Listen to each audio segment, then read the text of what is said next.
Oh, nginibingelele ngithi nje Happy New Year, Happy New Year, Happy 2025. Hey, anginawo amaningi ngithi nje Happy New Year. Ngilokhu mina ngiyibala iminyaka ngivela ku YouTube. Ngiqala ukuvela ku YouTube ngo 2021.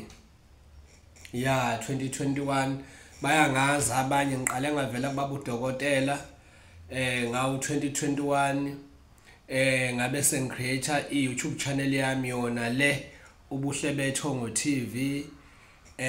Ngidonsileke indlela sengidonsa nje ingasekho YouTube channel engivela kuyona. Bayangazi abantu ke sengivela kuyimpunga yesintu TV enginithembisayo futhi ukuthi Happy New Year kwimpunga yesintu TV. Happy New Year kwimpunga yesintu TV nawo wonke abayibukelayo ukuthi kwimpunga yesintu TV ngisazoba khona.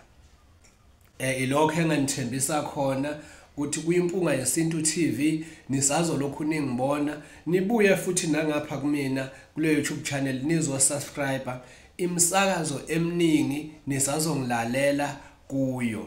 Ngithi nje Happy New Year, Happy New Year.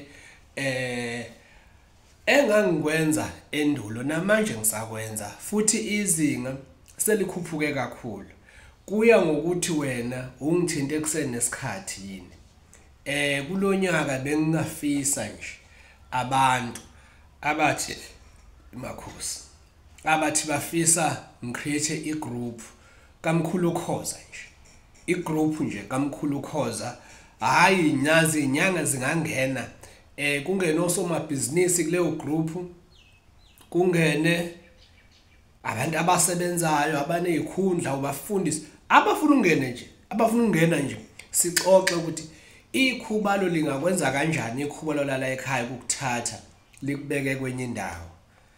Nginabo abantu abaningi wogogo lomkhulu abanye engisazobaveza kuyo le YouTube channel, abanye ke ngibasizileke. Akunkinga ke ngihlale ngifisa abanye bese ngibuye ngithi yazi lokhu uveza umuntu, lokhu uveza abantu kakhulukazi kodwa laba abasiza abantu ibona engibona ukuthi sebesizakele banali isasasa manje lokuthi bengavela kule YouTube channel. Akonakeleke bogogo nomkhulu, impilo ikhona.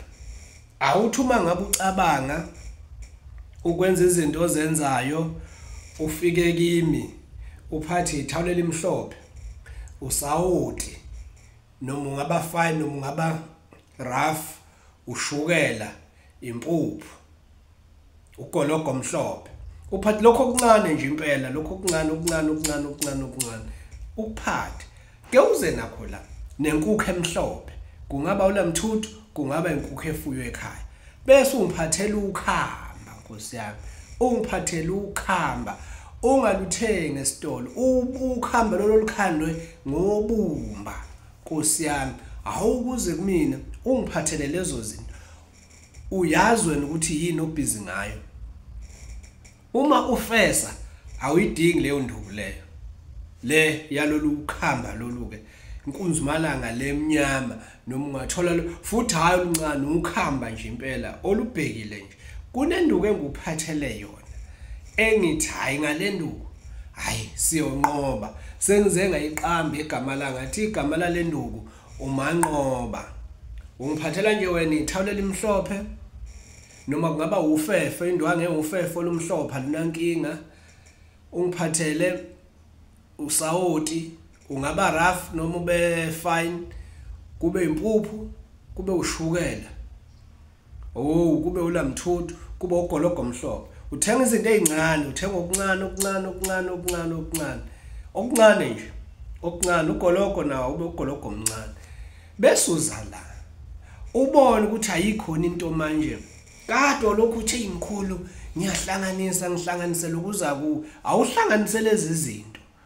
Bese uza kimi ungifonele sixoxe, ungifonele sikhulume, uyazi ukuthi uphila uphanta kuphi.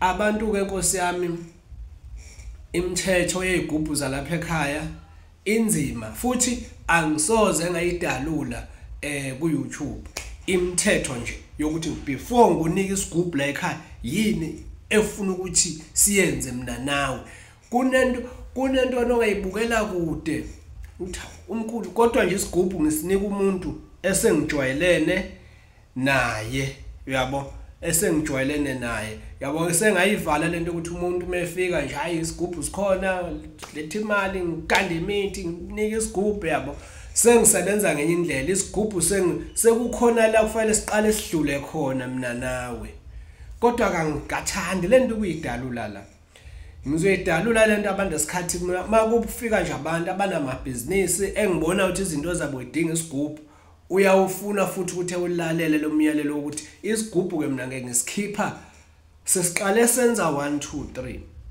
abafuna ukuphakama ngemvu lo msebenzi ka16000 ukhona ukuphakama ngemvu lapha ekhaya ngalisho kudala inani la khona athi ku16000 ngangiqala futhi ukusho iprice yalapha ekhaya ngabashoka abamaningi ufuna ukuphakama ngembuzi ufuna ngimphakamise ngembuzi umhlatshelo wembuzi ngasho ngathi ku8.5 ofuna ngimphakamise ngeinkukhu amaqhude awu3 ngasho ngathi ku4.5 akukakhuphuki ukungibona ke nje Nkosi yami usuku lwangesabatha kuphele engatholakala ingalo ngomhla ka13 January ngiyavula emsebenzini ngiyafundisa phela mina nguthisha engane nawe yazi nje kade waba umlandeli wami njalo kade wangilandela kodwa awukazi ufike la uyazi la ekhaya kunyathela nje kuyoba kunyathela nje ngukugeze futhi ke manje vele uma uzonyathela la ekhaya nje sekufanele ungiphathele lezi zinto lezi sekuzophoqa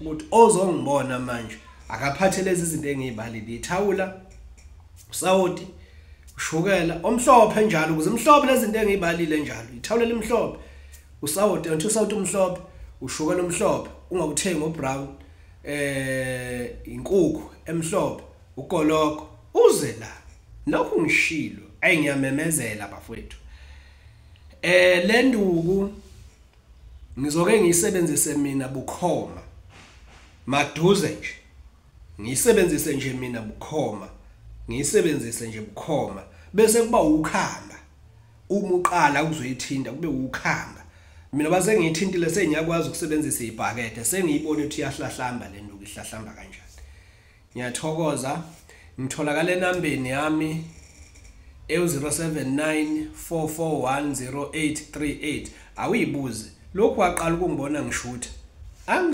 angishintshi indawo ngimane ngishuthele la dining room noma ngishuthele esigodlweni angisajwayele nokushuthela esigodlweni sengithanda la yini ungakaze ungayibona icomment ethi wena ngafika no16000 wami wokugcina ngiyakhala ngemali yami awuyibuze kodwa akusho ukuthi bonke abantu abahamba lapha ekhaya bayasizakala siyathokoza